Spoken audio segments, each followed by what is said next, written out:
topic. So we're asking, do women need more seats at the table? More women today are better equipped. We have learned. We are bettering ourselves. We are changing the narrative of how women should live or even play the role women should play in society and in our daily lives, right?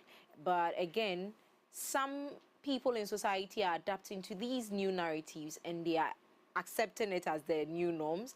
In as much as this is what we wish it would all be, there is also the part where some are still struggling to grasp onto the idea or even accept that women can be better and women need to be a voice, or are a voice that we can actually hear and do well with in society. An example can be the affirmative action bill, which has been lying in Parliament for quite a while. We're waiting for it to be approved. And this particular thing means a lot to my producer, Irabna. She always talks about it. And so, yes, why do you think that women are still not heard? Why don't women have a seat at the tables when decision-making is concerned? Why is it that women are not even considered when it comes to making vital or taking vital decisions in society? Tonight, this is what we are going to discuss. That again, how best can we push for this agenda where women can be more at the table in terms of decision making and choices, among others? This conversation is going to be interesting, not just intriguing, interesting, educative, and very informative. And so please tell a friend to tell another that we are seated and that we are just about getting into it. So they should just relax, enjoy. Of course, my producer says get a juice, popcorn, sit, relax, and enjoy. Joining me for this discussion tonight in the studios, we have the beautiful Dorcas Hanson Amano, who is the founder of Girls Can Lead organization, Girls Can Lead Africa. Hi, baby girl. Hi. How are you? Okay. And just so you know, she recently came from the abroad where she went for a summit that was also centered around women and the girl child. And soon she's going to brief us about it. But sitting next to her, so tonight is the night of the Hansons because we have Akosua Hanson in the studio as well. She is a culture curator. She is AKA the queen of evening radio. Yes, what's up? Yeah. And she is also very, very strong-minded and very opinionated. I just love to listen to her. And so having these two ladies in the studio tonight, you can just imagine the men, if you know that you are not ready to learn and unlearn certain things and yes, and move on the right way, please, maybe you would have to want to set this one out. But I believe that you should stay with us till the end of the show and you would realize that you didn't do yourself a disservice. Hi, ladies. Hi. Thank you for coming to the studio. I was going to say thank you for tuning in, but thank you for coming to the studios tonight. How are you? We're awesome. It's crazy to find another Hanson. Yeah. So. Right. Yeah. So the night of the Hansons. Yes. Yeah, that's what we're going to dub this episode. But like I said, I appreciate you, your voice, the things you talk about, your expertise, so to speak, everything that you stand for and believe in.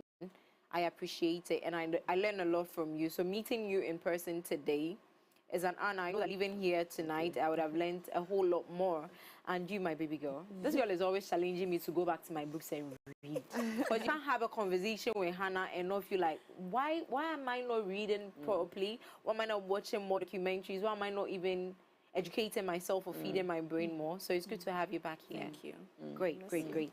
But then quickly tell us about the summit in the USA, what it was about, and all of that. So thank you for having me, and thank you for giving me the opportunity to meet another Hanson. Right. I was telling you that I've heard about her, so I was like, I know this person. It's just how to put a name to the face.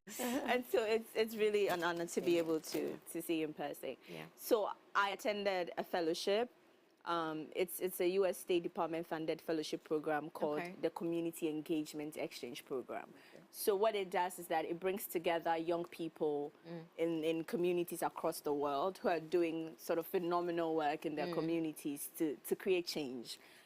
So the idea is that it brings those young people together to share knowledge, to collaborate, and then we are matched with host organizations in the United States who do similar work like we do back at home. Right. So you learn from the host organization, you identify one or two ways that things still can be done here, but then of course the idea of globalizing it still a little bit, and then to build network, to collaborate, so that the work you do here can sort of be expanded, so that the impact can be more. How was the experience? Phenomenal.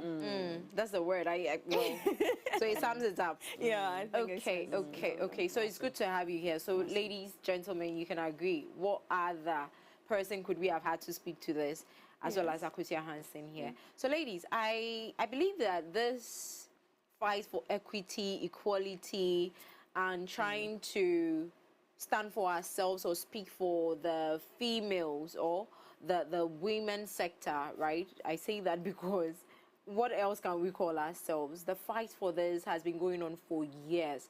We've had women who have broken the stereotypes and broken barriers and done amazing things for themselves and generations, right?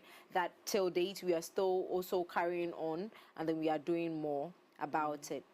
But I believe that when we talk about this, we will know that a couple of years or about 20 years ago, the conversation has shifted.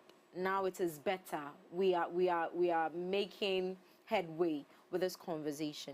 But in totality, what comes to mind when you hear about women, or when you hear the argument of whether or not women should have equal seats or even more seats at the table when decision making is happening?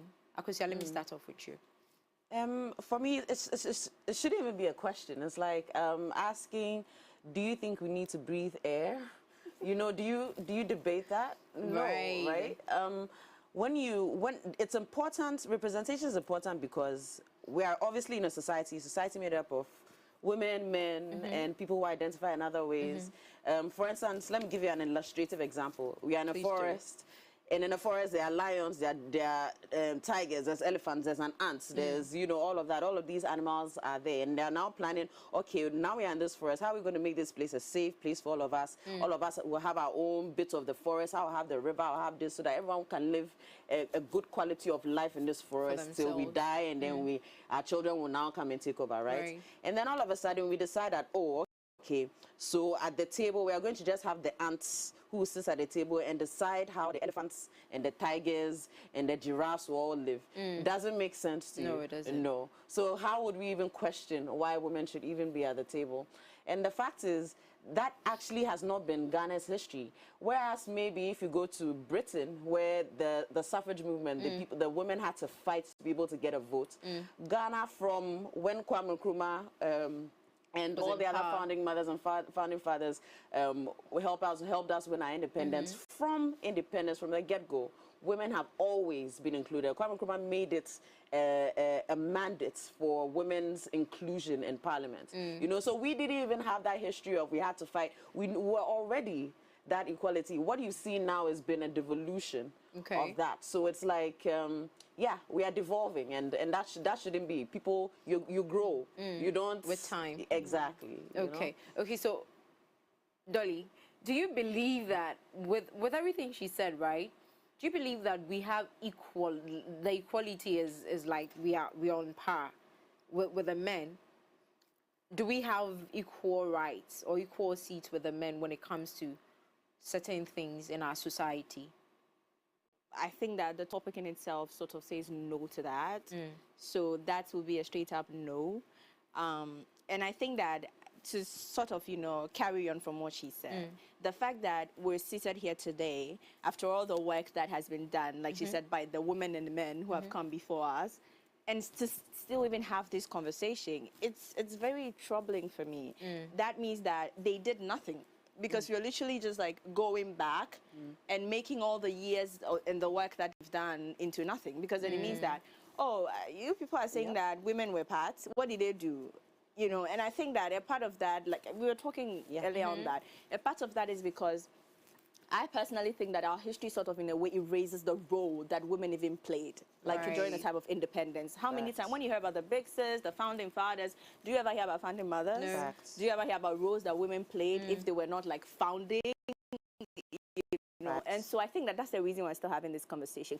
But if we know in our schools that women have since time immemorial been instrumental in society, we wouldn't be having this conversation, right? So do we have equality? No.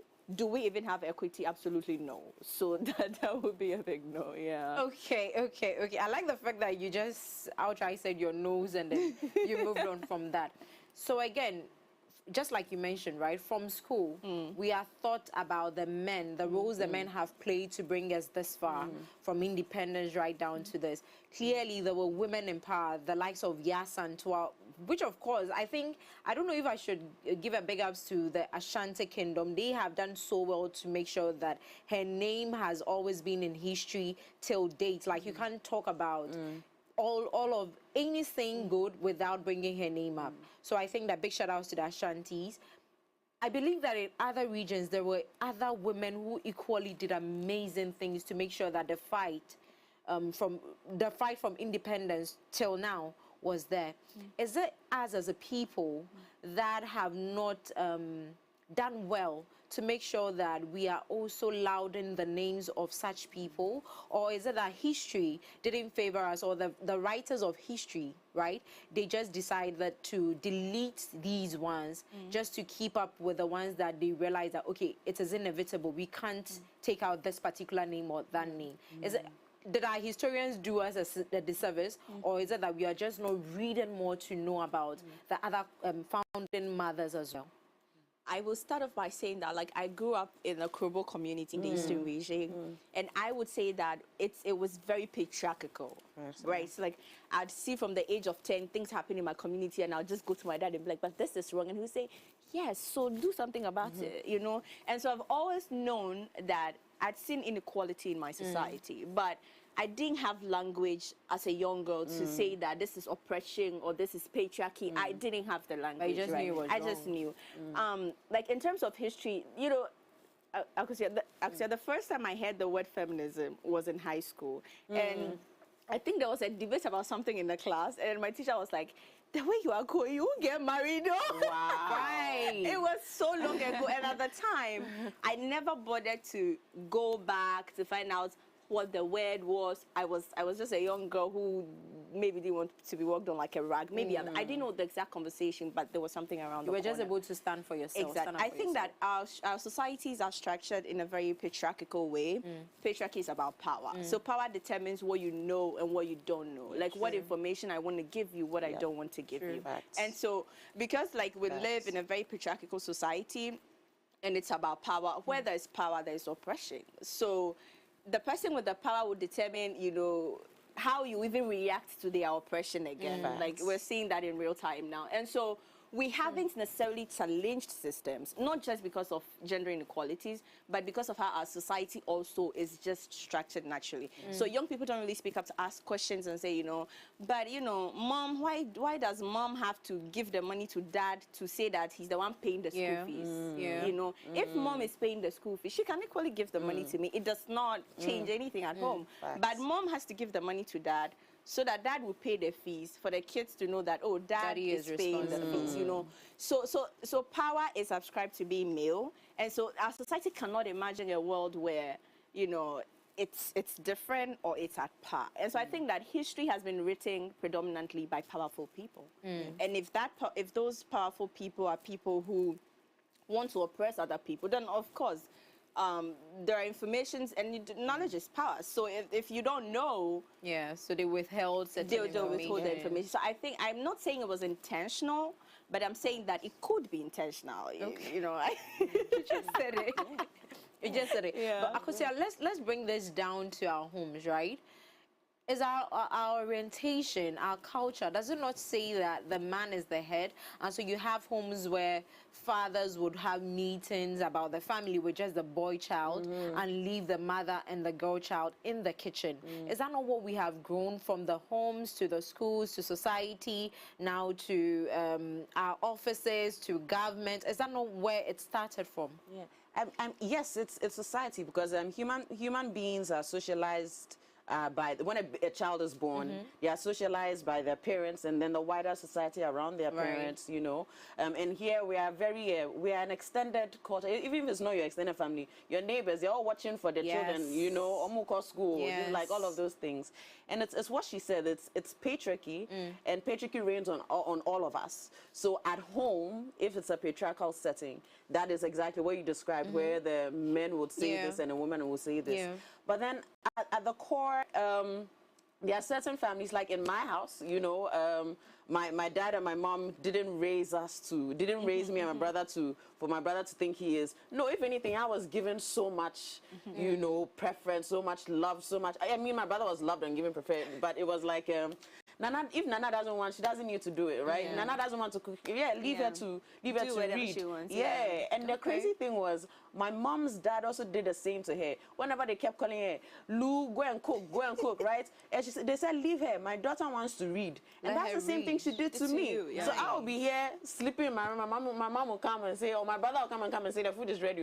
Should we bring it? You know, that kind of thing. Like, it was an equal, you know, I didn't feel that growing up. It was me coming out of the home, engaging with society, me coming into the working world in Ghana was when I saw the deep misogyny, you know, of what was expected of me and how my voice was not supposed to be as heard. But in my house, you know, mommy and daddy will hear me speak. Me and my brother will banter. They'll teach us how to have philosophical arguments, think deep. You're saying this, go and argue. I want to see where you got that argument from. And reason, like, it wasn't to find out why you think this way, have depth with it. But then now I come here and it's like, no, or can I, oh, yeah, nice, so can I sleep with you? Or like, or it becomes a sexual, it's now just about my gender, you know, and for that, it's obviously the wider society also comes in, and like she said, patriarchy, patriarchy reigns on all of us. And patriarchy is perpetrated not just by men, also women, perpetrate patriarchy because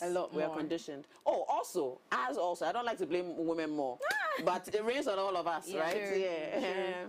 True. Okay, so now let's talk about, I don't want to use the word feminists or feminism because a lot of people have a perception about it. So once you bring it up, they just don't want to even hear what you want to say. I'm an African feminist. I identify fully as an African feminist. If they have any issues as feminists. Now you see why I said it was good we had an issue on the show. No issues at all here. Right. So the conversation, just like you said, in high school, that was the first time you heard the word, and there was an argument in class. You were trying to stand up for yourself, and your teacher said, with the rate you're going, you're not going to get married.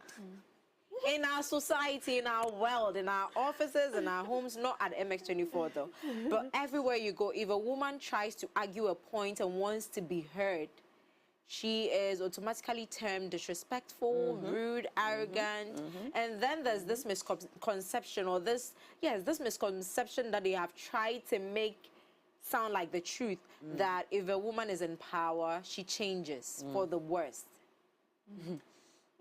When you hear such conversations happening, when you see even women who back down because they do not want to be seen as feminists, or they do not want to be seen some type of way because they are looking to get married and appear as a submissive woman or wife or whatever, how do you feel? Do you think this is even aiding our drive or our fight towards equality and equity, towards the fight of getting more seats at the table, having our voices heard? How do you feel? You know, funny enough, you are on my WhatsApp, so I'm sure you saw my status like yesterday. So there's this Egyptian-American writer called Mona El-Tahawi. I'm sure because I'm very familiar with her. Love the writers. She writes in ways that, like, I have other women writers that are phenomenal. Mona just writes in a way where, like, I read it and I'm like, this is the word I was looking for. Right. And she talks about how patriarchy gives women power. And then it gives us a few seats at the table. And it expects that we succumb to patriarchy's way of how we're supposed to still behave and how we should still use that power. Now, some women accept, and she calls that power being given to us as crumbs.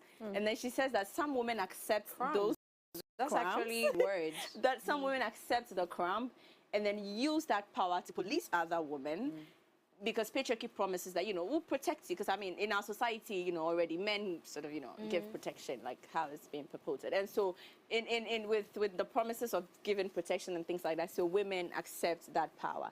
Now, she says, like, in that piece of the article that the way patriarchy tries to disempower us, she does not see any other woman who... She doesn't just see any other woman as a sister by virtue of you being born a woman, if you partake in that process that patriarchy uses to disempower us. And I think that, like, I've been in rooms where the moment the word feminism is mentioned, or the moment there's a conversation about, say, gender equality or equity and things like that, I see women who are supposed to talk. Like, I expect them in my mind to talk, and they don't say anything. And I do not blame them absolutely, because, like Akosua was saying, internalized oppression is wonderful. Like, when you grow up thinking that this is a way that a thing is supposed to go, you have accepted it, that this is how it happens, and you know that it's wrong, but it's okay, like, it's okay, this is how it's been done to us, so it's fine, we'll be okay, you know. And so for most of the women, it's a way to, you know, save face and, again, benefit from the patriarchy, because if you are a patriarchy princess, you enjoy from the patriarchy, right? Because of, again, the crumbs that it's going to give you. Let me just say it in layman's terms. I think that we as a society have demonized, like, the word feminism and what it's done for us. Yeah. It's okay if a woman doesn't want to identify as that. That's absolutely fine. But the reason why, like Akosua said, you know, in the When Women Speak documentary, I think Dr. Joyce Ayi said that up until 1979, a married woman in Ghana could not get a passport until the husband gives, you know, consent. And it was the NCD or NWCD, something like that, that had to fight, you know, and do all those things. Now you are able to just walk to the passport office and get your passport. So you're literally saying that you do not appreciate, you do not accommodate and want to ascribe to the people who've come before you, that's done the work for you, to be able to have a mouth to sit on TV today and to talk. Right. Because I'm sure, like, that in parts of the world, there were places where, even to today, there are some places where women can't be preachers. Women can't take public positions. Like, it's still happening. And so I can accept that the word has been drained of its importance in certain spaces.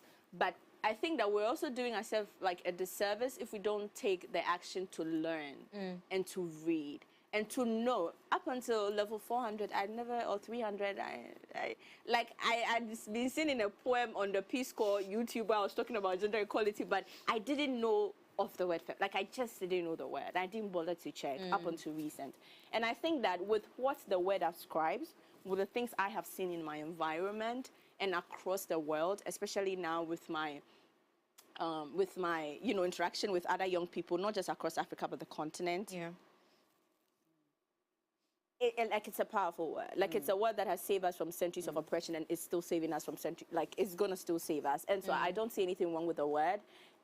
Again, like Akosua said, like, it's not just men that perpetuate oppression or violence. There are women who are misogynist. There are women who think that the system is okay as long as, again, the benefits some crumbs, it's fine, we're going to be okay. Right. And so there needs to be work, and I've always said at the core of it is how we think and how we are brought up, which is why I like what Chimamanda wrote in, you know, the letter to the friend who wanted to know how to train the daughter to leave them. It's because that's when you start, you know, by teaching her not to shrink herself, to fit into spaces where she's probably even outgrown, to make somebody else feel better, or to make somebody else, you know, feel bigger. Right. Akosua, would you want to add on to that? Oh, I mean, I think she said a lot. I keep hearing you say facts. Yeah, facts. Like, you're yeah, just she's preaching. Yeah, she's preaching. The only thing I'll add is, I mean, obviously a liberation movement is not something. If you're fighting the oppressor to take back your power, they wouldn't give it to you easily. Power is not given to you easily. Back, if you're someone who's oppressed and you're fighting your oppressor back for your respect, your power, they won't give it to you like that's okay, here, take. They'll fight you. And then fighting you is also demonizing the name of your liberation movement. So therefore, demonizing what feminism is. So as soon as he said, even your teacher said, "Oh, you won't get married," though. You know, there's that. They used to say, "You're feminists, angry. you're angry." They have you hate men. You hate men. They just want to frustrate people you. in my life who play instrumental roles are men. Like, I cannot sit anywhere without talking about my father.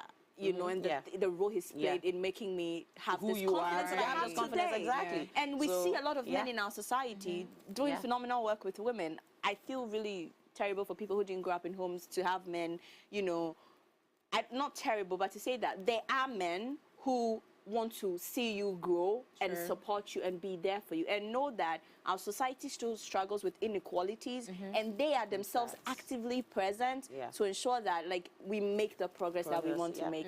And so this whole thing about you hate men, I love men. Like, I want to use the platform to say that. But I do. But it's a human agenda. Exactly, It's just a human agenda. Right. That's what feminism is. If you call yourself human, the fact that, you know, we are all affected by everything around us. The only way we get oxygen is because the trees, carbon dioxide, oxygen, what we do, that exchange. Is you saying, it's like you saying that, oh, I don't like the way the tree is a tree, so I want, but in the end, you need that. You need that. The same thing with human beings and the diversity we come in. If we say you're a feminist, if men are also feminists, it's for you to understand this is just a human agenda. You want humanity to exist and to thrive. Because largely you want to survive on this earth, right? Obviously, because of patriarchy and all the other things that have come from patriarchy, the world is being destroyed. We are having serious climate change issues. And all of this is what it stems to. It's trying to show us that we are all actually connected. And this time is when we should know we are all connected. So it's not about, oh, this person hates men. No. Do you love human beings? Do you love humanity? Do you as a human want to survive? That's the question. Do you want to survive? Do you want to be alive? Then you should care that the other human does. People who go to church, they tell you love your neighbor as yourself. That is the core. And it's the hardest thing to do when Jesus said that. To love another as you love yourself. It's for you to do that work of understanding myself. What do I need to survive? All of that. Therefore, if I need these things to survive, that means this other person probably also needs, the same things. Exactly. If I want to even do more.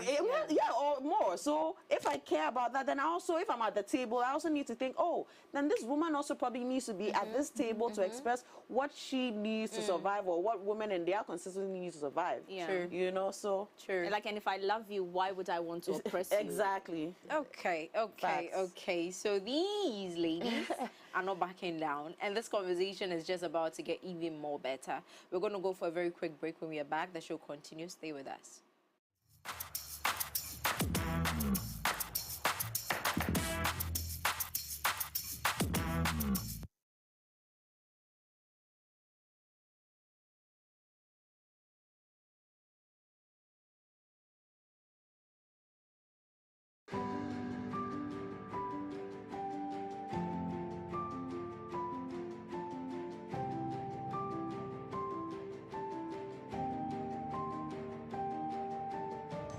Guards! Get me the chef now. Where did you buy this rice? Follow her to the market where she want the rice. Go!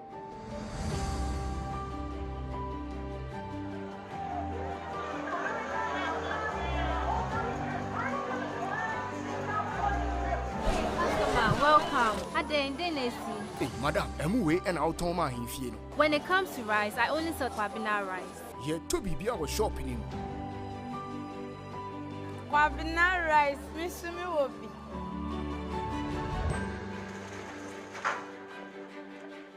Say Kwabena rice, and yeah, will be the yin when you fee. This advert is FDA approved.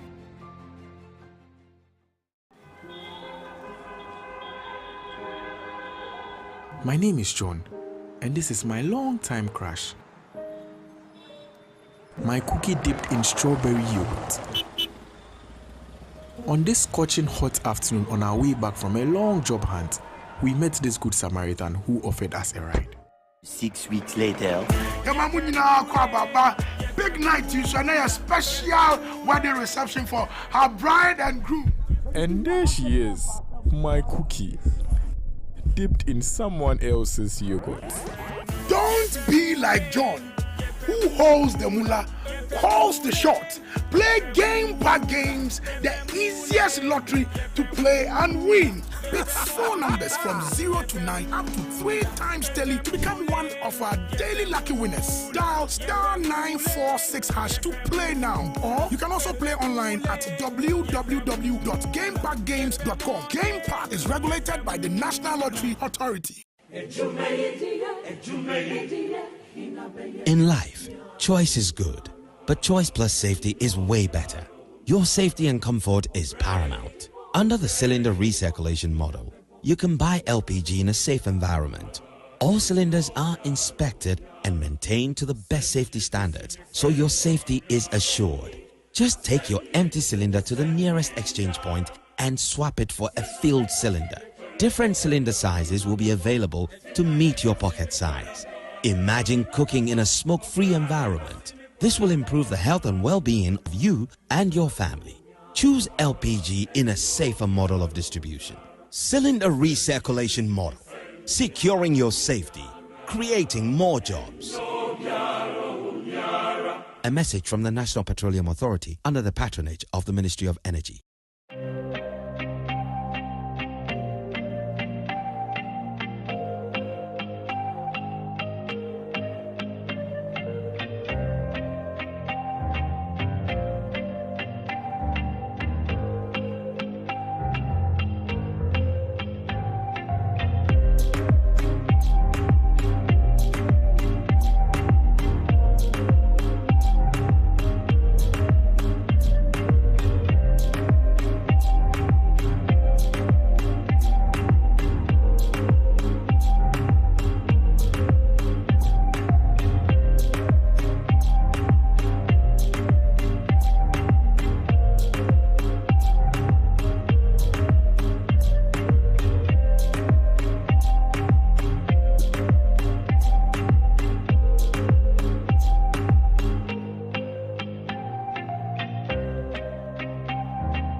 Betway is your gateway to a theme park full of gaming excitement.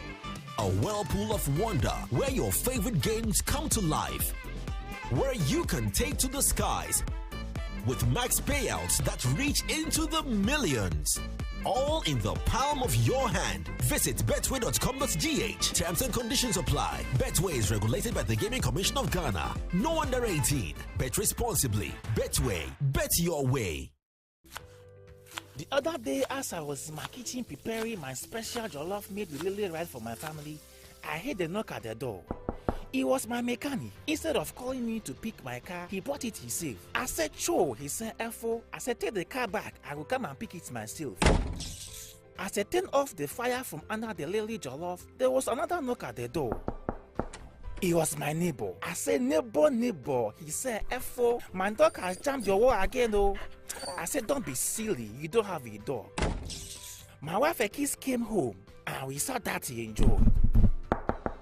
Cho, it was my pastor. He said, "Bless you." I said, "Bless you too." He said, "Did he come to church on Saturday?" I said, "Acho, but why are you coming to tell me this on Wednesday?" Having to fend off visitors at mealtimes because of Lele's tasty aromatic rice? Celebrate every mealtime by sharing with friends and family near or far. Lele. Tasty food, happy family. This advert is FDA approved.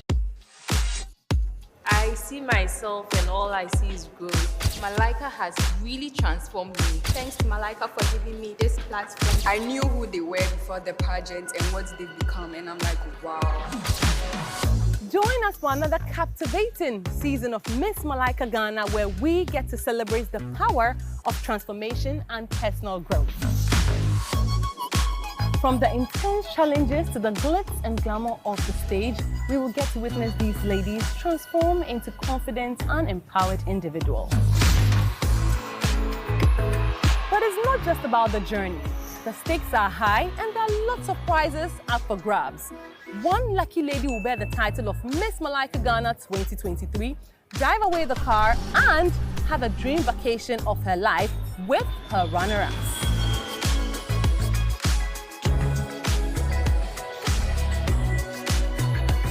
With the twists, unforgettable moments, and the quest for the crown, this season we get to experience beauty that blooms from within. Miss Malaika Ghana, showing this and every Sunday on MX24 at 9 p.m.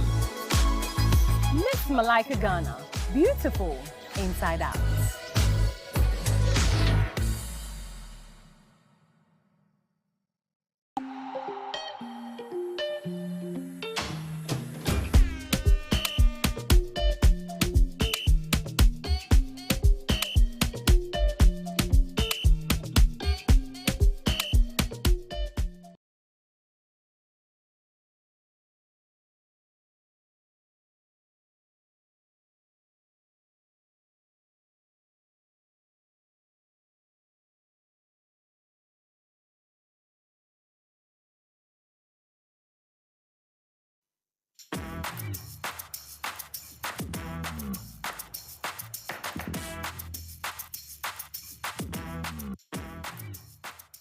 We're back in the studios. It's still the dish right here on MX24 TV. In case you just tuned in, you've missed, but you haven't missed too much. And so tonight we are discussing if women should have more seats at the table. My name is Ofriyua. In the studio we have Dolly Hanson and Akosua Hanson. So it's a night of the Hansons. So before the break, why are you so happy? It's the way you usually call me Dolly. It's interesting. Dolly. I like Dolly. Yeah, it sounds nicer to head than the Dorcas. It's like, wow. You know, I just forgot. It's the Dorcas. It's not stuck a Dolly. The Dolly is pretty. I love Dolly. You know how I feel about Dorcas. It's like, for you. So let's just go with the Dolly. It's fine. So yeah, ladies and gentlemen. But before the break, you mentioned something about if a woman loves her neighbor as herself and she's on the table or at the table, she would know that, okay, I need this and that and that. I believe Dolly also needs this opportunity to be at this table because she also has these ideas that she can bring on board, and together we can all sort together or rise or solve our problems and then get better as a community, as a people. Now the conversation of women drag each other. We are our own enemies, and a woman seeing another woman win is a problem. She would rather come across as, oh, I don't even know why she's doing all of that. I don't know why Akosua is on radio and she's trying to be a feminist. I don't know why she has a stand against this or that or that. Simply because they want to sound appealing to the layman who isn't ready to learn and unlearn certain things or certain traditions that we have clearly gone past.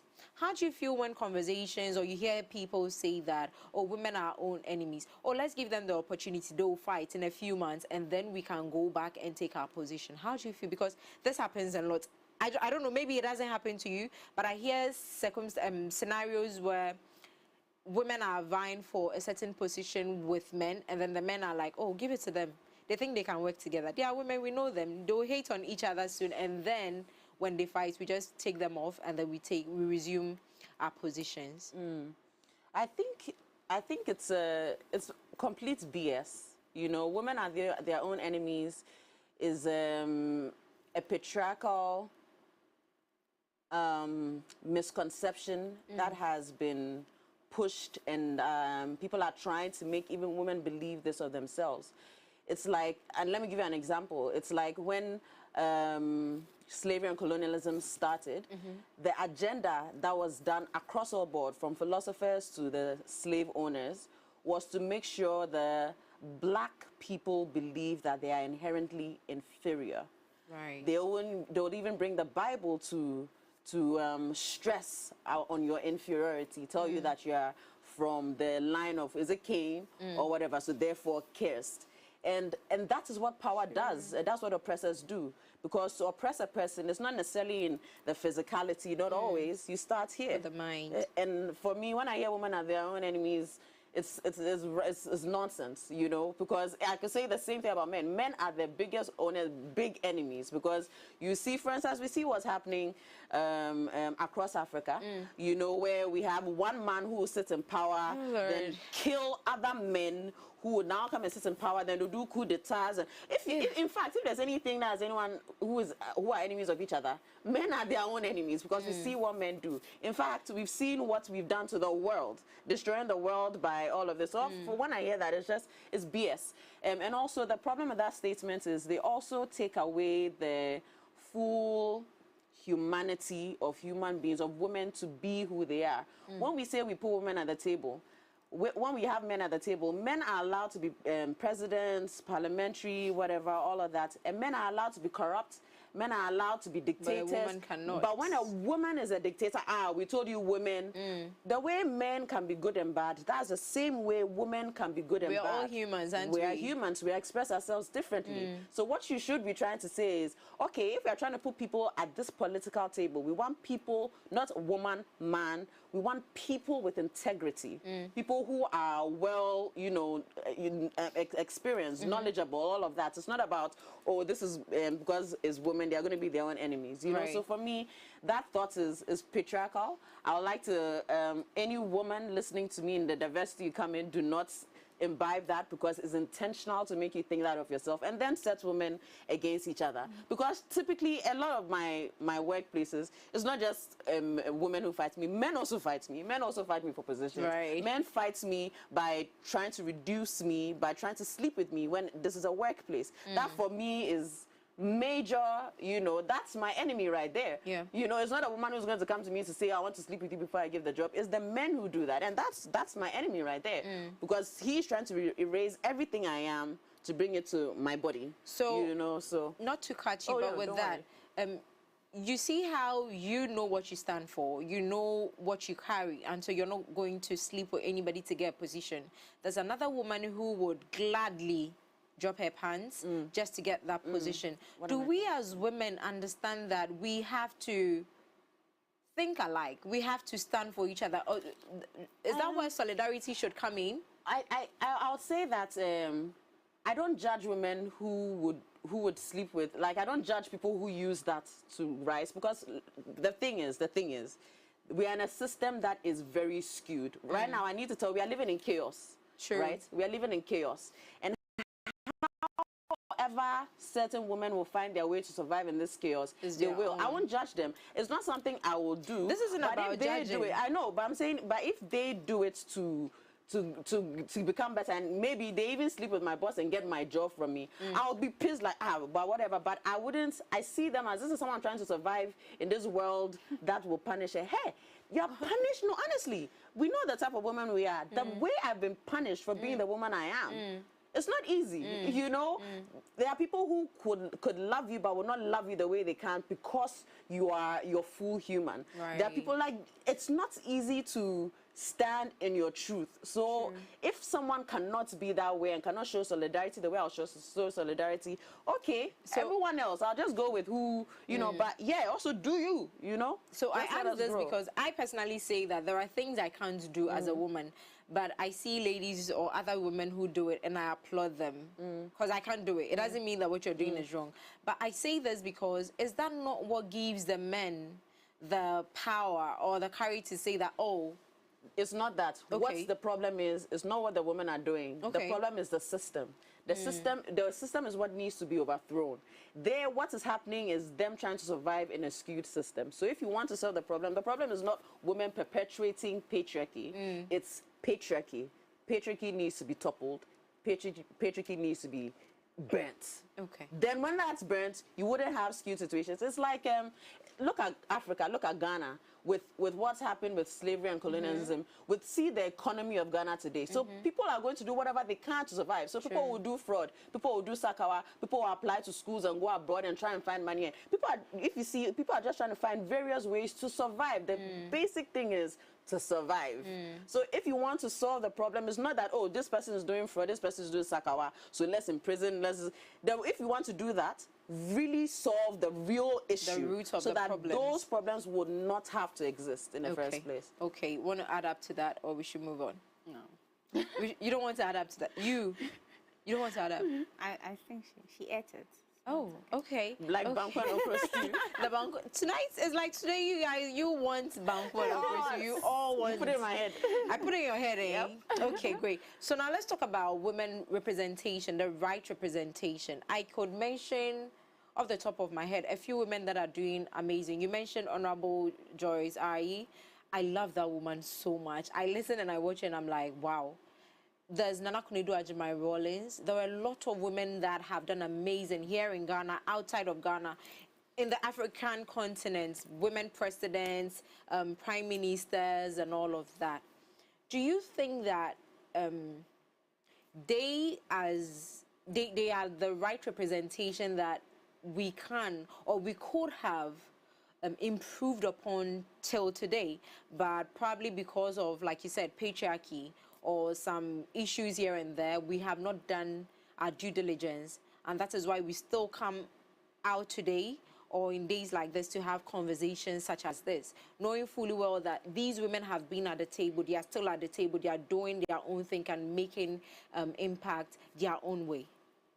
I think that I think it's the same thing we've been saying over and over again, Akosua, that like when you watch the When Women Speak documentary, she's telling me about the producer, and I was telling her how that okay, film so we have some pictures of amazing women rolling on the screen. Yeah, and I was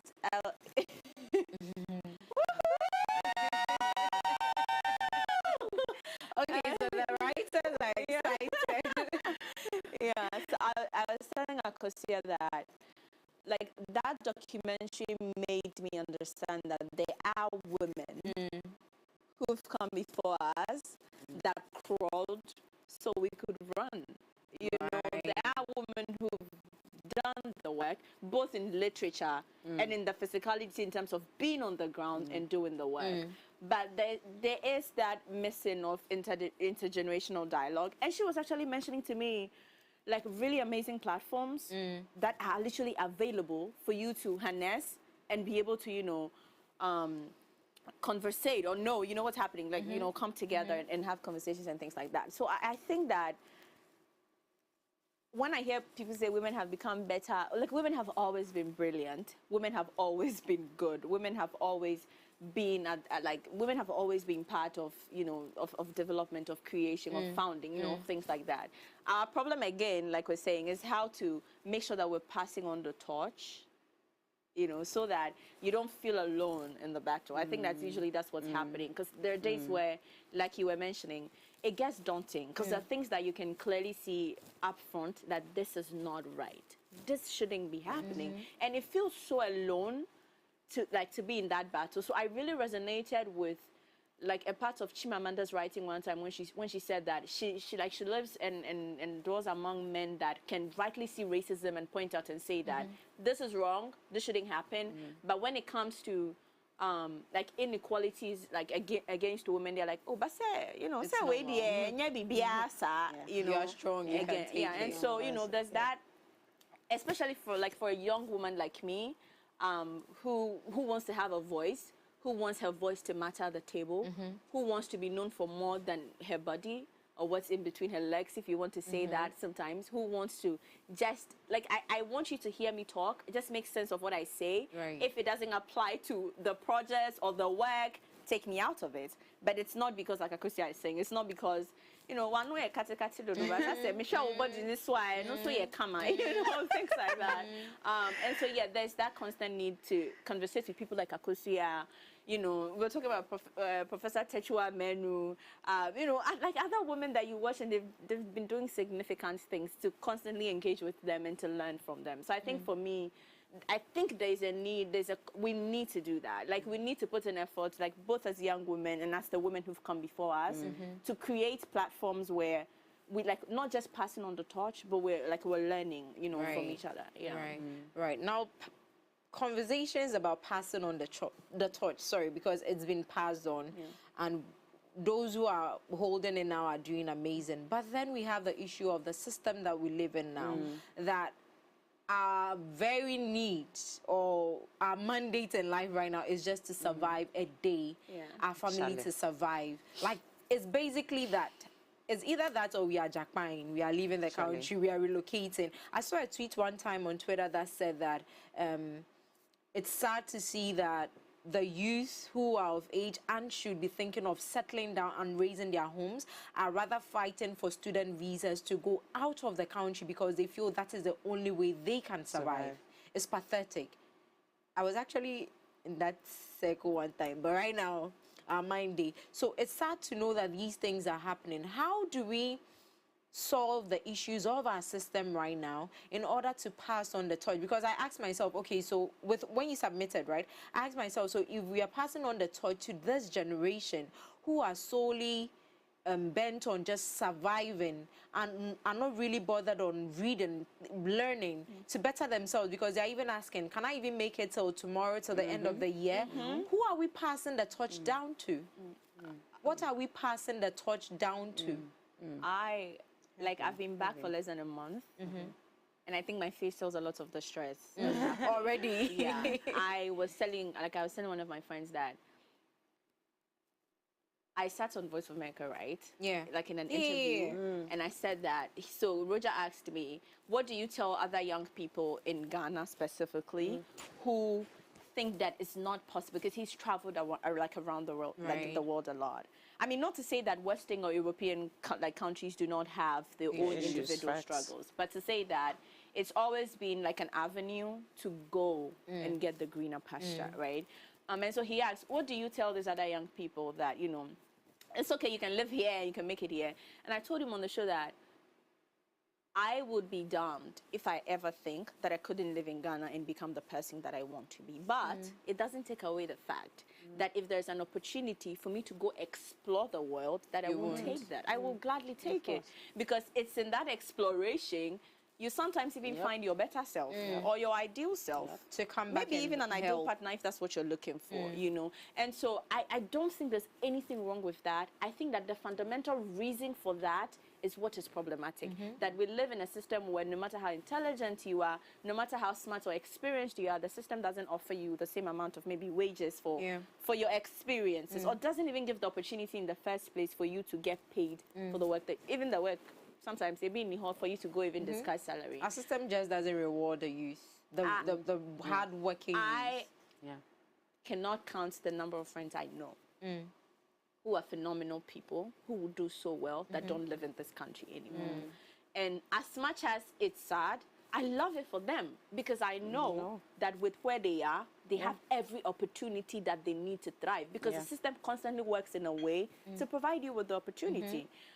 And so can we discuss ways where like our system can be better? Yeah. We've done that 110 times. Facts. So I leave it to every young person, like, do your own self-introspection. If that's the best choice for you, hey, baby. Facts. Charlie, it's sad. Akosua, want to add up? Yeah, I mean, I feel like the political system is very flawed, and that is the effect that we are seeing today. This multi-party system is supposed to be democratic. We are seeing violence within even party systems, and that's where democracy is supposed to play out first before they come on the other stage. And then obviously, because there's non-democracy, anyone who is coming into power, they are come to make sure they are saving for themselves and their generations and making sure that their family is okay. So you see that political power has become some kind of hierarchy. There's a specific line of people, and their kids are the ones that go abroad and then will come back 10, 20 years later, come and run. It's like all of those, it's a cycle of recycle of, you know, toxicity, corruption, and our resources that are just being skewed to a 1%. You know, so for me, I don't judge anyone. The thing is, honestly, look, this world is our world, right? The reason why America is a superpower, the West is a superpower, is because travel is very important. Travel is very important to the mind of the citizen. A citizen who is well-rounded can go all over. They know all sorts of systems, and then can come back and now know, okay, this is what we'll do. This is what we have seen. This, you have seen this there. It's what grows you. If you were just raised on one specific book they made you read at home your whole life, no, you had to go to school. They made you study econs, literature, maths, all of that. They made you study all of those things to broaden your mind. So travel is actually a basic human right. So for us as Africans, we even suffer because we are African, carrying a Ghana passport. To travel is the purpose, You know, carrying a US passport, like, yo, I'm feeling the thing. Like, if you have a U.S. passport, if you have a British passport, just look at the countries that you can travel without a visa. But going with an African we're actually passport, talking about how you can't even travel on even our own getting a continent. visa is the Like if I want to go to another African country, I need to go get a visa. I need to go and get a visa, and not even. I mean, to add to that is the money. You spend much more money trying to go to another African country that you spend going to, say, UK or whatever. So even intra-Africa travel is stamped, and that is very important. That is actually intentional. See what they are doing with themselves and having that. I was embarrassed, like meeting people from Kenya and Tanzania, and they're talking things about their country, and I know nothing about it. And you should. And I need to actually intentionally read about them. And they're talking about my food, and I'm sitting there like, I don't know any Kenyan dish. Like, I was just sitting there so flawed. And some of them, they've traveled to Ghana or other countries because of the work they do. So the work takes them around the world. But if it was just left to them having to go, because they need a visa to come here, they won't come, because why would they bother to come here? So I think there's still that conversation of, intercontinental travel and trade. I'm seeing better of it with, certain institutions. I've been seeing conversations about that. I hope that hopefully it gets better. The conversation, it brings some positive results. Agreed. Now so talking about women getting more seats at the table, let's talk about flawed governance. Do we believe that, you know what we say about women? Women have more empathy as opposed to men. If we were to have more women in governance or in government, do you think the story would have been different? Do you believe so? I don't want to be idolized about it. It's like we need more women at the table. Women, if the society is made up of men, women, people who identify as others, people who are disabled, people who are like, the table needs to have an equal representation of the diversity that the community is. That basic and simple, because sometimes, for instance, able people, because they can move around with their cars and their legs, they don't think that, oh, when I'm building a building, I need to make sure there's places for people who use a wheelchair to pass. Just because you're stuck in your ability. But leaders are supposed to think more than just themselves. Yes, a leader is thinking like a person who is disabled. A leader is thinking like a woman. A leader is thinking like a person who is queer. A leader is thinking like all of these range of things, because you're supposed to be well-rounded, right? And so the table should represent that. Yeah, basically that. It doesn't mean that you wouldn't have women in their positions not doing the job. There are so many examples of that. I mean, I can go in, but I'm not someone who would sit here and give you all the problems of women. It's just, women are just like men. You would have bad, you would have good. And you have people who take up the job and not do it well. You have people who would, it's just that there has to be good representation. Just all I'll say is, whoever is on the table, do it because of the fact there's a patriarchal world and it's skewed towards more men being in position. You have to do the extra work to make sure women are in because of this. Like things like the affirmative action bill. We are sitting here, this bill has been there for years. Yes. We are trying to pass an anti-LGBT bill that just started. It don't make sense to me. Meanwhile, the affirmative action bill has been there. The women in what are they? They don't talk, or they just are not being listened to? Well. So that's why I would also hope that women we also put in there are also women who are going to be with integrity, well-rounded, so you're thinking as a leader, you're not thinking self. We can sit here and just talk, but once I'm put in a leadership position of a community, I should be thinking broad, even to communities that I typically will not even engage in. But my mind is there because I'm making rules and regulations also for them to survive in this society we've created. So. Okay. Want to add up? Our time is up. Yeah, I think just like she said, I've always believed that if we struggle to open a door for you to enter, you need to make sure you're leaving it open, so other people can come through after you, and I'm excited to see that. I don't want to mention names, but yeah, it's incredible. Hopefully, feel free, mention names. Hopefully, it happens. Okay. I believe that with women in governance, the first running mate for the NDC, Jane Opoku-Agyeman. I believe so that's her on the screen for those who do not know her or may have forgotten it. I believe that she also came out as a strong representation for what women can also do. We have Nana, Nana Kunedu Ajimai Rollins as well, another phenomenal woman. I just borrowed your word, phenomenal, for the day. She's another one to show that if women put our mind to it, we can equally do it. Look at Kamala Harris. I was going to use my Kumase voice, but yeah. She's also there doing amazing. And then the female presidents across the world, the prime ministers and all of that, who are out there making sure that they are representing firmly and beautifully to say that there are other girls or women out there who can even do more, opening the gates, like you said, and passing on the torch to the right people.